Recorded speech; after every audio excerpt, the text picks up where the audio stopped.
Меня зовут Ярхамов Ильнур, и мы вам рассказываем о важных событиях для татар России. В Госсовете Татарстана ярко выступил депутат Рамиль Тухватуллин. Көпкенә галимнәр шул исәптән Мәскәү экспертлары, мәсәлән, академик Валерий Тишковның тану буенча, бу кименең сәбәбе, бәлки төп сәбәбе, Башкортстанда яшәгән бер өлеш татарларның, алар 150-200 мең булырга мөмкин, исәп вакытында башкорт милләтенә кертеп язуында. На высоком республиканском уровне было признано, что в преддверии всероссийской переписи есть небольшая проблема. В октябре этого года жителям России предстоит указать в своих переписных листах национальную идентичность. У татар и башкир есть спорная территория, это северо-запад Башкортостана. Этнологи, историки Москвы и Татарстана считают, что там проживают люди со сложной национальной идентичностью. Кто-то говорит и вовсе о двойной татаро-башкирской идентичности.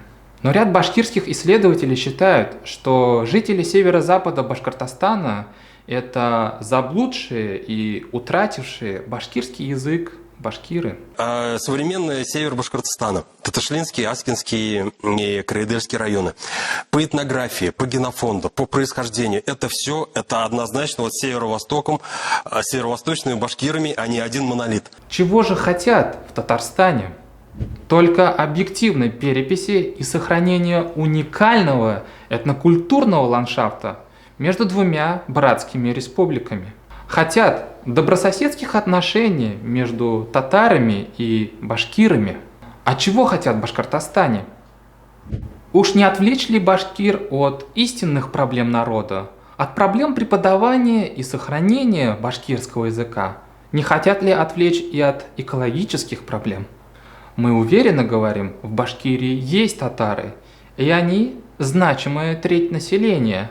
Для этих татар Башкирия – это родной дом, и они часть большой татарской нации в России.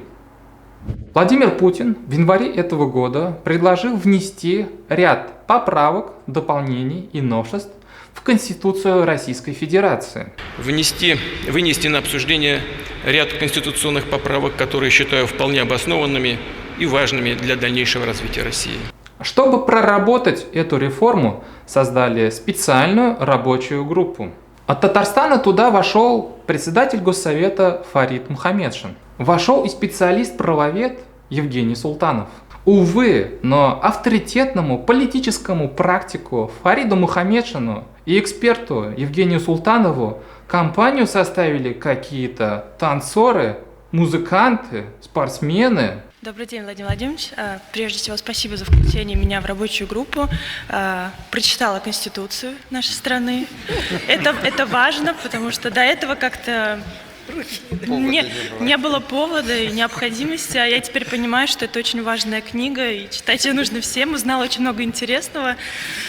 Уже звучат призывы убрать из 68-й статьи Конституции слово «наряду».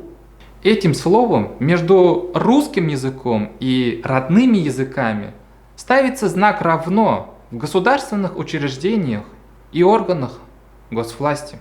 По факту этим словом скрепляется мир между народами России. Но, видимо, кому-то это не нужно. Хотят раскачать ситуацию. Напомним, Владимир Путин ничего такого не предлагал и в помине. Но нашлись неугомонные реформаторы. Мухаммедшин уже сделал заявление, и никаких изменений в Конституции не будет. Родные языки народов России останутся государственными вместе с русским. Вроде как отбились. Пока что. Установка памятника в Парке Победы в честь 75-летия триумфа в Великой Отечественной войне обсуждается сейчас в Казани. Прообразом новому памятнику воину-освободителю станет Гизи Загитов, герой войны, водрузивший знамя победы над Рейхстагом в мае 45-го. Татарин из Башкирии Гизи Загитов – это сильный символ, объединяющий татарские и башкирские народы, Башкортостан и Татарстан. Он символ участия и вклада татарского народа в великую победу. Но правильно ли мы понимаем, что 10-метровый монумент на самом деле будет обезличен?